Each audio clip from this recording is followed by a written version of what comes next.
आशीष और उसकी सोसाइटी की औरतें पार्ट 2 कहानी के आखिर में आपने सुना और पढ़ा कि 15-20 मिनट के घमासान के बाद आशीष धराशायी होकर गिर पड़ा। रात के 12 बज रहे थे।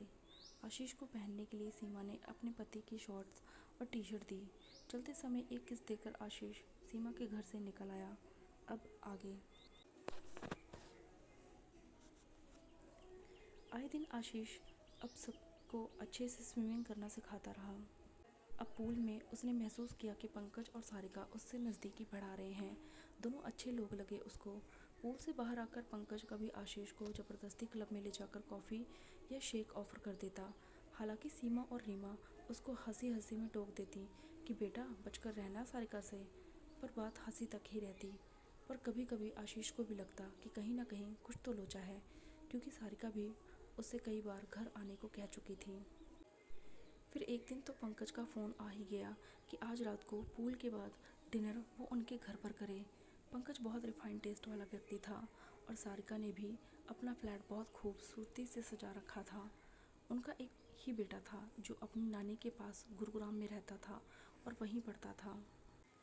पंकज और सारिका दोनों ही जॉब करते थे। दोनों की बातों से आशीष को लग गया कि दोनों काम के प्यार के एडिक्ट हैं।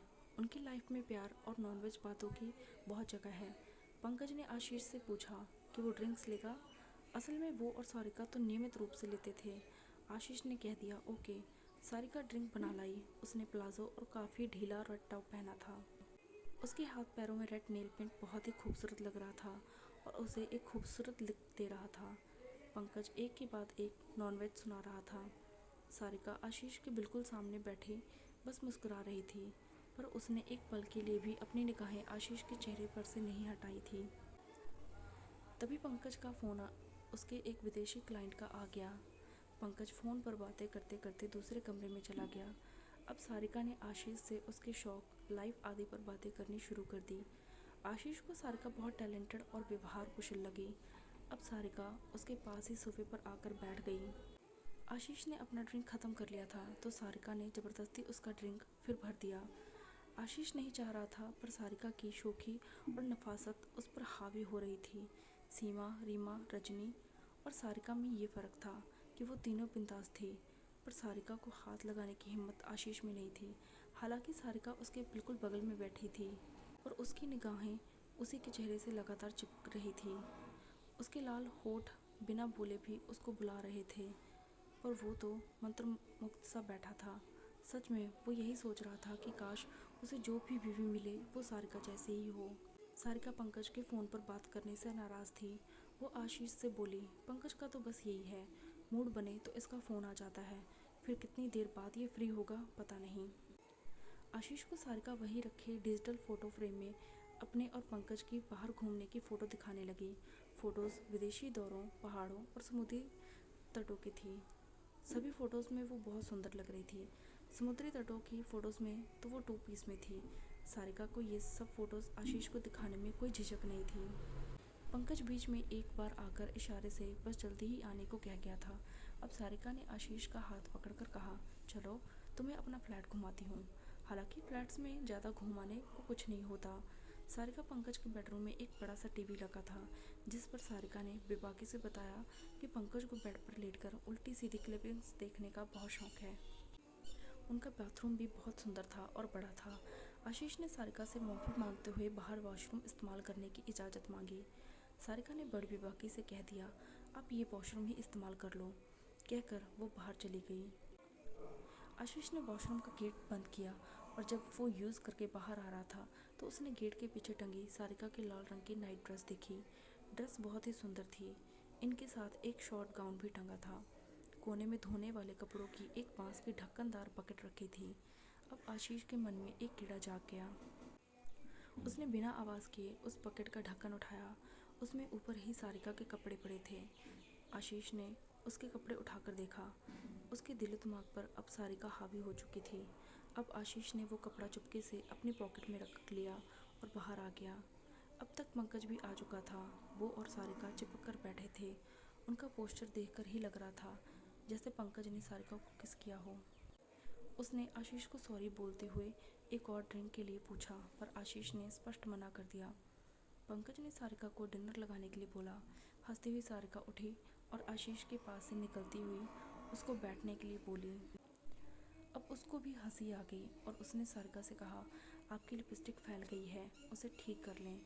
सारिका शर्मा गई और उसने मुस्कुराते हुए सॉरी बोला और वॉशरूम की ओर चली गई। सारिका ने बहुत लजीज खाना बनाया था। खाना खाते खाते 10 बज गए। आशीष जाने की तैयारी में था कि सारिका ने पूछ लिया, अरे कॉफ़ी नहीं पियोगे? आशीष ने अभी थोड़ी देर पहले ही उसे बताया था कि उसे कॉफ़ी का बहुत शौक़ है, पर उसने मना किया, नहीं देर हो जाएगी। तभी पंकज का फ़ोन फिर बज उठा, पर उसने फ़ोन अटेंड करने से पहले ही कह दिया कि वो बात नहीं करेगा, बस सॉरी बोल देता हूँ। वो उठा तो आशीष भी खड़ा हुआ जाने के लिए। तो सारिका बोली, अगर कॉफ़ी नहीं पियोगे तो मेरा कपड़ा वापस कर देना होगा, और अगर कॉफ़ी पी लोगे तो कपड़ा तुम्हारा। आशीष की हालत ऐसी हो गई जैसे काटो तो खून नहीं। तभी पंकज आ गया और सारिका से बोला, तुम कॉफ़ी लाओ, हम लोग बेड पर बैठे हैं। अब आशीष तो कुछ बोल ही नहीं पा रहा था। वो चुपचाप पंकज के साथ बेड पर बैठ गया। पंकज ने किसी नाइट क्लब की क्लिपिंग चालू कर दी। शायद किसी अच्छी जगह का सीन था जहाँ लड़कियाँ डांस कर रही थी। सारिका जल्दी ही कॉफ़ी लेकर आ गई। बोली, क्या बेकार की चीज़ें दिखा रहे हो आशीष को? ये सीधा साधा बंदा है।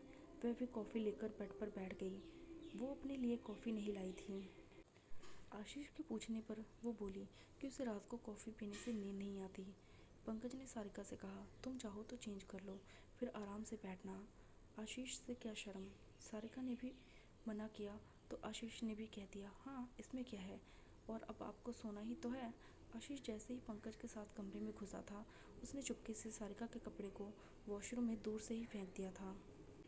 सारिका वॉशरूम में गई तो अंदर से ही बोली, कितनी बेदर्दी से फेंका है इतनी नाजुक चीज़ को। पंकज ने पूछा, क्या हुआ? वो बोली, कुछ नहीं, ऐसे ही। 5 मिनट में ही सारिका नाइट सूट पहनकर आ गई। अब तो आशीष की हालत टाइट हो चुकी थी और उसे लगा कि अब वो कंट्रोल नहीं कर पाएगा।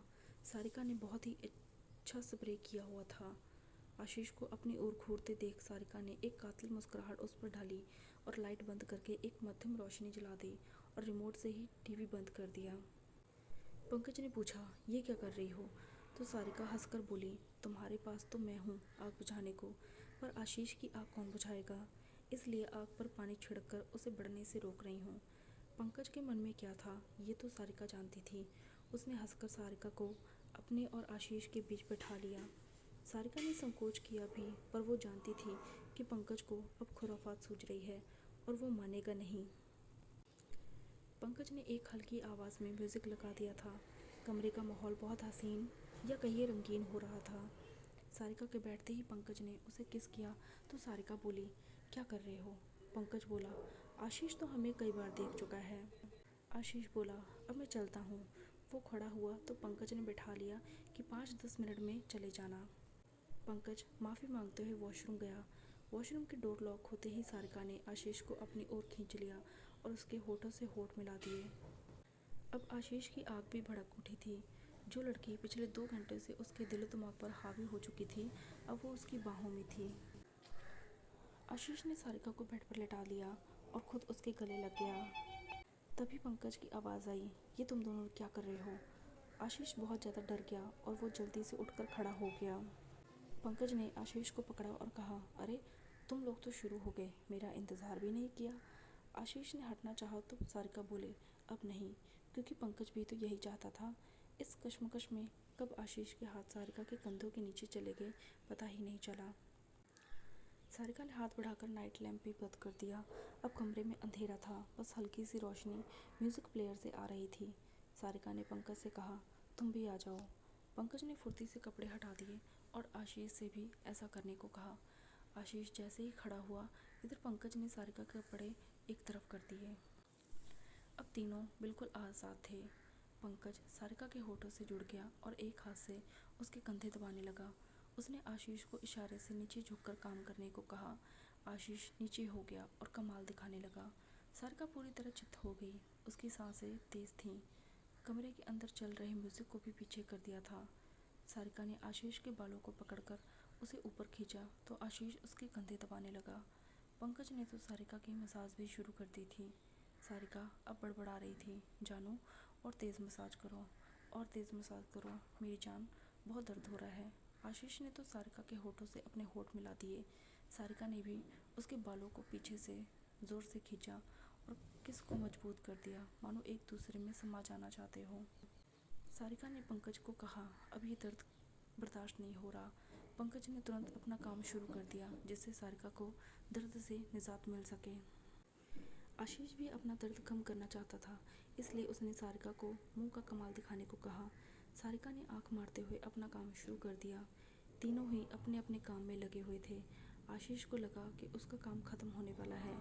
उसने सारिका से कहा, क्या मुझे इजाज़त है कि यहीं पर काम खत्म करके जाऊं? सारिका बोली, काम यहाँ कर रहे हो तो यहीं पर ख़त्म भी तो करना होगा। आशीष धीमी आवाज़ करते हुए अपने काम को अंजाम देने लगा। कुछ देर बाद सारिका ने उससे वॉशरूम से तौलिया देने की रिक्वेस्ट की, जो कि वो खुद डोर के पीछे टांग आई थी, क्योंकि उसे मालूम था कि उसकी ज़रूरत ज़रूर पड़ेगी। उसने तौलिए से साफ़ किया। अब पंकज की बारी थी काम करने की। वो जल्दी से आगे आया और काम में जोर दिखाने लगा। थोड़ी ही देर में पंकज भी खलास हो गया, पर इस बीच में आशीष वॉशरूम से अपने आप को फ्रेश करके कपड़े पहन चुका था। पंकज ने जाते समय उससे वायदा लिया कि इसका जिक्र नहीं होगा और वो लोग जब मन करेगा तब ऐसी पार्टी करेंगे। सारिका को किस करके आशीष बाहर निकल आया। आशीष बहुत खुश था। रात के 2 बज रहे थे। उसकी आंखों से नींद कोसों दूर थी। वो इसी सोच में था कि अब उसे अपनी ज़रूरत के लिए कहीं बाहर नहीं जाना पड़ेगा। इस सोसाइटी में अलग अलग औरतें उसका साथ देकर उसको खुश करने की कोशिश करती हैं। वो सभी को स्विमिंग सिखाता और बदले में उसके मन की इच्छा पूरी हो जाती है। यही सब सोचते हुए कब उसकी आंख लग गई उसे पता ही नहीं चला। सुबह देर से उठने की वजह से वो अपने काम पर देर से पहुंचा। अगले 2 सालों तक आशीष को दिन और रातें भरपूर आनंद और मस्ती से बीती। फिर उसके बाद वो कनाडा चला गया, जहां उसने अपनी पसंद की लड़की से शादी कर ली। उसने सभी के राज को छुपा कर रखा, किसी के सामने आने नहीं दिया।